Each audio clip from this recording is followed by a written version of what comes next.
everybody, welcome back to Random Gleanings. I'm Chris, he's Jesse. Jesse, I thought we would, rather than talk about doom and gloom or inflation or whatever.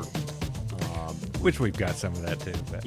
Yeah, I thought we'd talk about giving to charity first. So, everyone's getting ready to go to their accountant, right? Mm-hmm. Start the year, start the tax season off, going to your CPA, getting them documents. One big question that we think you ought to be asking as you do that, especially given, we don't know where markets end up this year, whether they end up higher, whether they end up lower from here. No way to know that. But in the process, one of the things we all still tend to do is give some amount to charity, right? Mm-hmm. So I thought it might be good to make sure that you've got a really good understanding of how the tax code works if you're under the age of 70 and a half and giving to charity. And one of the ways that we recommend you at least take a look at, if you've got some gains that are not IRA gains, so non-qualified gains, right, non-IRA money, you consider using a donor-advised fund, which we've got a picture of on the screen right now. This happens to be Fidelity's.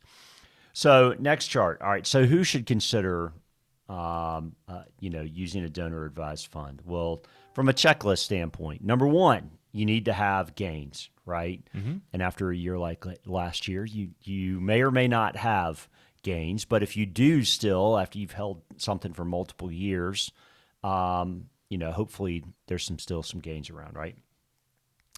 And then they have to be long-term gains. They have to be, more than 12 months.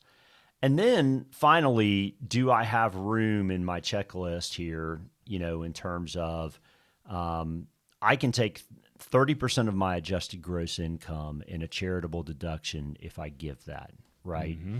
Mm-hmm. So this year, the standard deduction is $27,700 for a married filing jointly couple.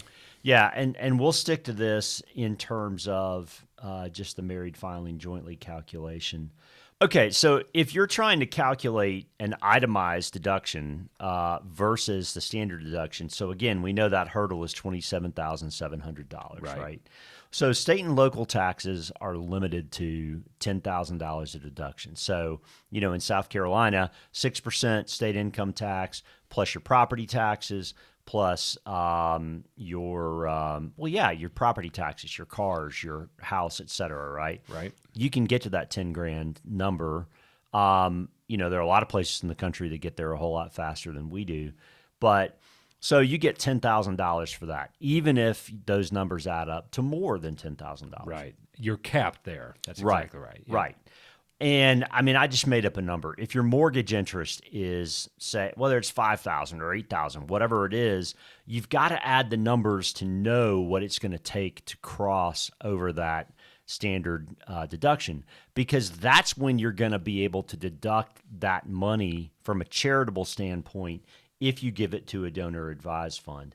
So in my example here, we've got $9,700 left to clear that standard deduction. So just real quick on this, effectively, if I have a $9,700 gift to church, charity, or otherwise, right, a qualified charitable organization, what you're saying here, just for everybody's context, is if I give $9,700, there's no tax deduction for me above and beyond what it is that I get in a standard deduction, right?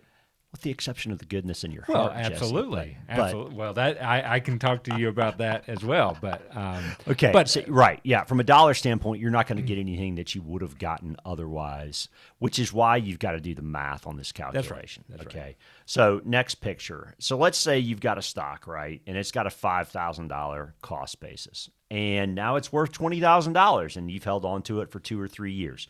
So you've got a long-term gain. That means longer than 12 months. Mm-hmm.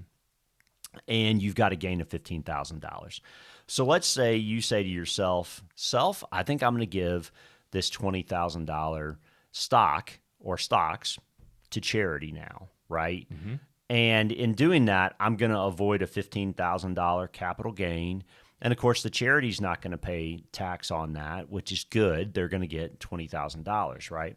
So enter the donor advised fund, right?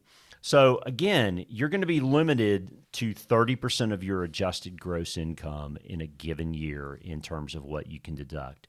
So let's say your adjusted gross is $100,000 for your family, right? Then you're going to have a $30,000 charitable deduction that you can take in terms of a limit in a given year. Now, if you went above that, it would carry over into future years, but you'd be able to use 30 this year. Okay, so if you do the math on this, basically, again, state and local tax deduction, $10,000, and $8,000 on mortgage interest, and donor advised fund contribution of $20,000, we're going to be at $38,000 in itemized deduction. So we know $27,700 is the standard deduction, and now we're above it at $38,000, which means we'll be able to deduct the difference. Now, you may say to yourself, well, hey, I was going to get $27,700 to begin with, right? And so now I've got 38. Well, that's 10 grand, but I'm given 20 grand to get there. So I'm kind of giving up some benefit, right? But remember, you only paid in my example $5,000 for the stock. Yeah. I think all of these things always depend on one, charitable inclination, right? And that's we certainly support that. But understanding just how the numbers work for your advantage in your desire to be charitable, right?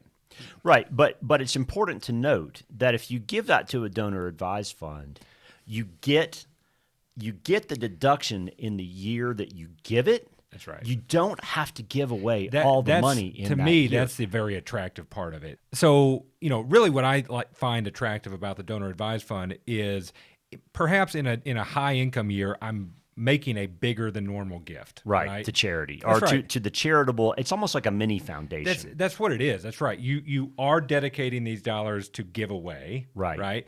But I can do that in 1 year, so as to lower my extraordinary income year, right?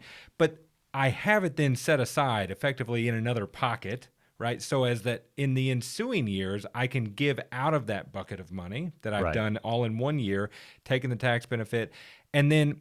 And by the way, there's no obligation that you have to give it away in a certain number of years. That's just it. That's it. So in the ensuing years, I can give faithfully as I normally do to the organizations that I care about.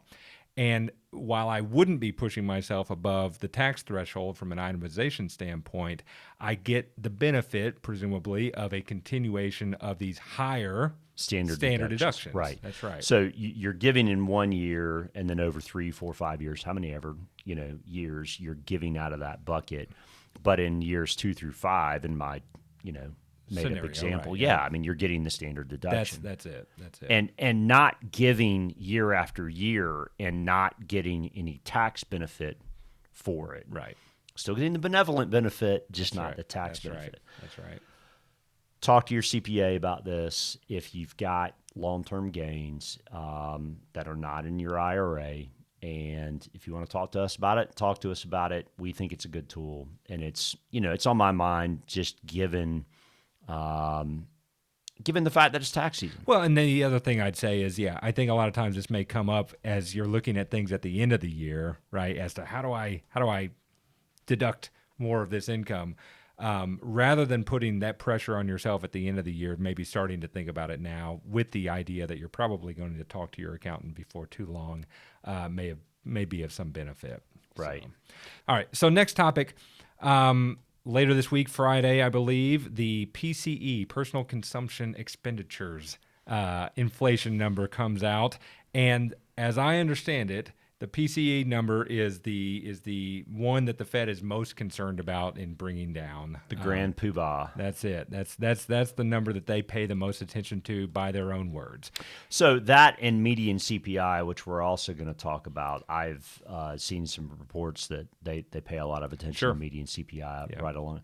But PCE's got less of an emphasis on housing, more of an emphasis on medical care, and more of an emphasis on other services, right? Yeah, so in this first graphic, really all I wanted to show, and again, we aren't the experts here, we aren't economists, but there is a difference in how these numbers are constructed. And so in the following chart here, just an understanding that the numbers don't track one another, explicitly. Thank you. Right. And yet, the services part of what was a surprise to some in the last CPI number, Right. as it continued higher, Right. is a bigger component of PCE. And so, And you can see PCE, the purple line, has not rolled over nearly as much. it hasn't, certainly not. And so the concern headed into Friday is expectations are for this, 4.4 number to move down year over year to 4.3, and anything hotter than that would be a confirmation that we saw earlier in the month with the CPI number that, hey, this disinflation may have slowed down dramatically. So listen, next chart. I think that's really a big question. Okay, and the notion of the middle of CPI, median CPI. So the Fed governor from the Cleveland Reserve, who does a very good job putting out the inflation nowcast, which we've shown before. They also put out the median CPI numbers. And what you can see from this chart on a month-over-month basis is it's still rising. I mean, it's still going up. We're not out of the woods here by any means. No. And if we look at the next chart, there's been a turn pretty dramatically in the inflation expectations. Yeah. Right? And take it for what it is, but the Fed themselves talk about how the psychology of inflation, expecting that things are going to go down in price, is a big win for the Fed as they fight this thing. The idea that things have turned higher is certainly another cautionary signal. Okay, so the next topic is the market seems to be coming a little more to what the Fed said. So this is a chart we showed back on January 10th, which is the Fed's dot plot that they put out quarterly. So the next one will be March 31st. And the white line represents Fed funds futures.